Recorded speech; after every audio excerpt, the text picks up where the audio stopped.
અખિલ હિન્દ સ્થાનિક સ્વરાજ્ય દિનની ઉજવણીના ભાગરૂપે ધ્વજવંદનના કાર્યક્રમનું આયોજન કરવામાં આવ્યું. વડોદરા મહાનગરપાલિકા દ્વારા આ ધ્વજવંદનનો કાર્યક્રમ રાખવામાં આવ્યો હતો, જેમાં વડોદરા મહાનગરપાલિકાના પદાધિકારીઓ, વડોદરા મહાનગરપાલિકાના municipal commissioner Arun Maheshbabu, standing કમિટીના ચેરમેન ડોક્ટર શીતલ મિસ્ત્રી, સાથે જ વિપક્ષી નેતા ચંદ્રકાંત શ્રીવાસ્તવ, ડેપ્યુટી કમિશનર, કોર્પોરેટરો મોટી સંખ્યામાં મહાનગરપાલિકાનો જે સ્ટાફ છે તે ઉપસ્થિત રહ્યા હતા અને સૌની હાજરીમાં ધ્વજવંદનનો કાર્યક્રમ થયો, જેમાં ખાસ સ્થાનિક સ્વરાજ્ય દિનના અવસરે સૌએ નાગરિક સુવિધાઓમાં વૃદ્ધિ અને શહેરના સર્વાંગી વિકાસ માટે પ્રતિબદ્ધતાનો સંકલ્પ વ્યક્ત કર્યો હતો.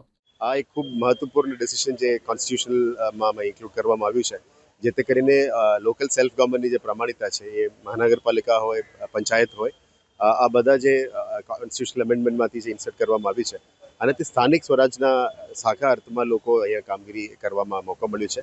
જે તે રાજ્યોમાં અને પંચાયતોમાં જે સિટીઝમાં જે લોકલ કાઉન્સિલ છે અને કાઉન્સિલ ઓફ એક્ઝિક્યુટિવ્સ છે, એના દ્વારા જે લોકલ સેલ્ફ ગવર્નમેન્ટની અમલીકરણ થયું ત્યારથી સિટીઓ અને પંચાયતોની વિકાસ ખૂબ સારી રીતે થઈ રહ્યા છે.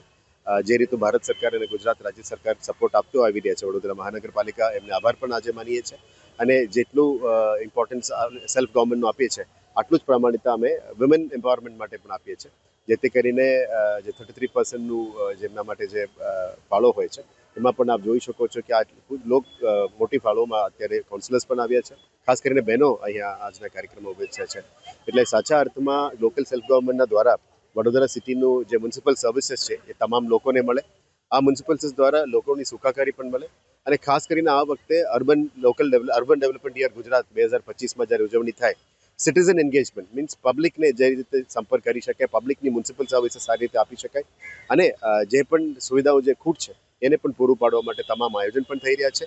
અને વડોદરા મહાનગરપાલિકાના પદાધિકારીઓ અને અધિકારીઓની ટીમ સાથે મળીને વડોદરાવાસીઓ માટે ખૂબ સુખાકારી કામ પહોંચવા માટે ખૂબ મહેનત કરી રહ્યા છે.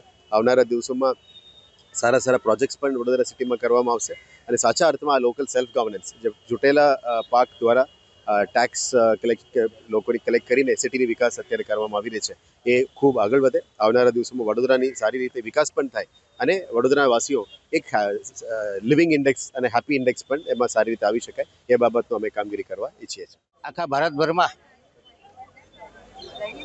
અખિલ હિન્દ સ્થાનિક સ્વરાજ દિન તરીકે ઉજવવામાં આવી રહ્યું છે. આજે ધ્વજવંદન કરી અને જે સ્થાનિક સ્વરાજ્યની સંસ્થાઓ છે એના તમામ સભાસદશ્રીઓ, હોદ્દેદારો, અધિકારીશ્રીઓ સ્થાનિક સ્વરાજનું શું મહત્ત્વ છે એને દુનિયાભરમાં બતાડવાનો પ્રયત્ન કર્યો છે. સીડી બરફીવાલા કે જેમણે સ્થાનિક સ્વરાજની સંસ્થાઓ માટે ખૂબ વ્યવસ્થિત કામ કર્યું હતું, એમની યાદમાં આ દિવસને ઉજવવામાં આવે છે. 1861-62માં સેમ્યુઅલ લિયાંગ કે જે વાઇસરોય કમિટીના મેમ્બર હતા, એમણે પોતાના ભાષણમાં કીધું કે સ્થાનિક કરવેરા દ્વારા સ્થાનિક વ્યવસ્થા ઊભી કરી શકાય.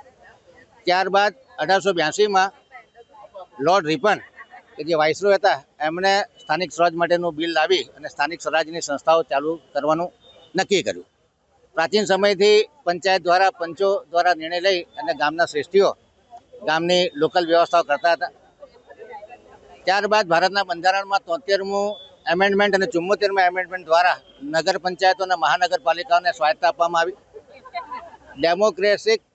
ડેમોક્રેટિક ડિસેન્ટ્રલાઇઝેશન, ફાઇનાન્શિયલ ઓટોનોમી અને નાગરિકોની સુવિધા તથા અર્બન લોકલ બોડીની પોતાની જવાબદારી હાલ નક્કી છે. આજના સમયમાં વડોદરા કોર્પોરેશન એ ભારતભરની એક ઇમ્પોર્ટન્ટ અર્બન લોકલ બોડી તરીકે ખ્યાતિ પ્રાપ્ત કરેલ છે. ખાસ કરીને સ્થાનિક સ્વરાજની સંસ્થાઓ શિક્ષણ માટે, એજ્યુકેશન માટે અને નાગરિકોની સુખ સુવિધામાં સર્વાંગી વિકાસ થાય, સર્વસમાવેશક વિકાસ થાય, સાતત્યપૂર્ણ વિકાસ થાય એ દિશામાં કાર્યરત હોય છે.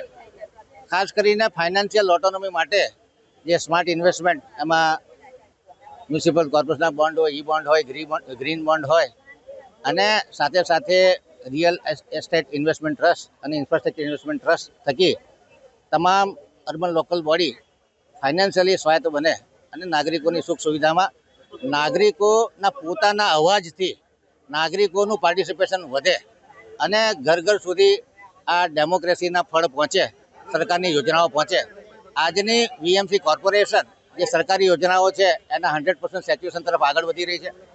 લોકોની આશા આકાંક્ષામાં વધારો થયો છે. લોકો પોતાની ડિમાન્ડ મૂકી રહ્યા છે અને વીએમસી પોતે રિસ્પોન્સિવ બની અને વહેલામાં વહેલી તકે કામ થાય અને નાગરિકોની સુખ સુવિધામાં વધારો થાય. સૌનો સાથ, સૌનો વિકાસ, સૌનો વિશ્વાસ અને સૌના પ્રયાસ થકી વડોદરા કોર્પોરેશન એક વિકસિત વડોદરા બને એ દિશામાં આપણે કાર્યરત છે. તમામ નાગરિકોને આજના સ્થાનિક સ્વરાજ દિવસની ખૂબ ખૂબ શુભેચ્છા આપું છું. ખાસ કરીને આજના પ્રસંગે જે ધ્વજવંદન કર્યું છે એવા વડોદરાના પ્રથમ નાગરિક શ્રીમતી પિંકીબેન સોની, મ્યુનિસિપલ કમિશનર શ્રી અરુણ મહેશ બાબુ, તમામ પદાધિકારીઓ અને કાઉન્સિલરો અને અધિકારીઓ મોટી સંખ્યામાં ઉપસ્થિત છે. તમામ લોકોને જે સ્થાનિક સ્વરાજની સંસ્થાઓ છે એમાં જવાબદારીપૂર્વક અને લોકોની સુખ સુવિધામાં વધારો થાય એ માટે કાર્ય કરવા માટે અપીલ કરું.